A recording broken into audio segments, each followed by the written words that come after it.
ተማሪው ሰርቆ አጭበርብሮ ማለፍ አይቻልም የሚል እምነት ሲይዝ ማጥናት ይጀምራል። በማጥናቱ ምክንያት ለማለፍ ያለው እድል ከፍ ይላል።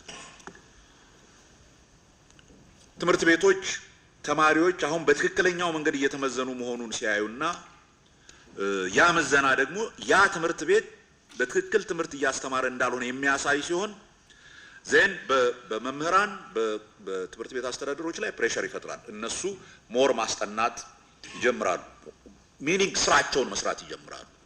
ይሄ ደግሞ ትንሽ ከፍ እያደረገው ይሄዳል። ከትምህርት ቤቶች መሰረታዊ የኢንፍራስትራክቸር የመሰረተ ልማት ችግሮች ከመምህራን ከትምህርት